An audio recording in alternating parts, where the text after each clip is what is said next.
ಮುಂದಿನ 2028 ಕಳೆದ ಮೇಲೆ ಈ ರಾಜ್ಯದಲ್ಲಿ ನಮ್ಮ ಭಾರತ ದೇಶದ ಪ್ರಧಾನಿ ಆಯ್ತಾರೆ ಸಿದ್ದರಾಮಯ್ಯ ಅವರು ಬರೆದಿಟ್ಕೊಂಡು ಪ್ರಧಾನಿ ಆಯ್ತಾರೆ ಇಡೀ ಭಾರತಕ್ಕೆ ಪ್ರಧಾನಿ ಆಗ ವ್ಯಕ್ತಿ ಅಂತಂದ್ರೆ ಆ ಗುಣ ಎಲ್ಲ ಇರೋದು ಆ ಶಕ್ತಿ ಎಲ್ಲ ಇರೋದು ಸಿದ್ದರಾಮಯ್ಯನವರೊಬ್ಬರಿಗೆ. ಈಗ ಇಂದಿರಾ ಗಾಂಧಿ ಅವರೆಲ್ಲ ಸತ್ತ ಮೇಲೆ ಇದಿರೋದು ಸಿದ್ದರಾಮಯ್ಯನವರೊಬ್ಬರಿಗೆ.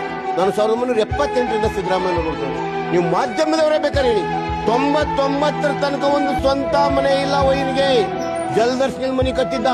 ಇವತ್ತು ಜಿಲ್ಲಾ ಪಂಚಾಯತ್ ಮೆಂಬರ್ಗಳಾದವರು ಕಾರ್ ತಗೋತಾರೆ, ಗ್ರಾಮ ಪಂಚಾಯತಿ ಮೆಂಬರ್ ಕಾರ್ ತಗೊಂಡು ಗ್ರಾಮ ಪಂಚಾಯತಿ ಮೆಂಬರ್ ಅಂತ ಬೋರ್ಡ್ ಹಾಕುತ್ತಾರೆ. 99 ತನಕ ಒಂದು ಸ್ವಂತ ಮನೆ ಇಲ್ಲ ಸಿದ್ದರಾಮಯ್ಯ. ಜಲದರ್ಶನ ಗವರ್ಮೆಂಟ್ ನಾ ಜೊತೆಲಿ ಇರ್ತಿದ್ದೆ. 72 SLC ಮುಗಿಸ್ಕೊಂಡು 78 ಜೊತೆಲಿ ಬಂದೆ. ಅವ್ರ ತಾಲೂಕು ಬೋರ್ಡ್ ಮೆಂಬರ್ 83 ಜಯದವ್ರ ಗೆದ್ರು. ಅವಾಗಿಂದ ಜೊತೆಲಿದ್ದೀನಿ. ಒಂದು ಸ್ವಂತ ಮನೆ ಅಂತ ಮಣ್ಣಿಲ್ಲ. ಯಾರು ಇವತ್ತಿರೋರು ಅಂತಾರ? ಯಾರು ಹಣಕಾಸು ಮಂತ್ರಿಯಾಗಿ ಈ ದೇಶದಲ್ಲಿ ಒಳ್ಳೊಳ್ಳೆ ಮಂತ್ರಿಗಳಾಗಿ ಸ್ವಂತ ಮನೆ ಕಟ್ಟಿಲ್ಲ ಅಂದವ್ರು ಯಾರು? ಎರಡನೇ ಸರಿ ಈಗ ಒಂದು ಮನೆ ಕಟ್ತಾ ಇದೀವಿ ಅಂತ. ಆದ್ರೆ ಅವ್ರು ಇವ್ರು ಹೇಳ್ತಾರಲ್ಲ ಆ ತರ ಯಾವುದೇ ಅಧಿಕಾರಿಗಳ ಹತ್ರ ನೀನು ಅದ್ ಕೊಡು ಇದು ಕೊಡು ನೀನು ಅಲ್ಲಿಗೆ ಹೋಗಿ ಇಲ್ಲಿಗೆ ಹೋಗಿ ನೇರವಾಗಿ ಕೆಲಸ ಆಗ್ಬೇಕು. ಕಾರ್ಯಕರ್ತ ಯಾವನ ಬರಲ್ಲ, ಅವ್ನು ಕೆಲಸ ಮಾಡ್ಕೊಡ್ತಾರೆ ನೇರವಾಗಿ ಅಷ್ಟೇ.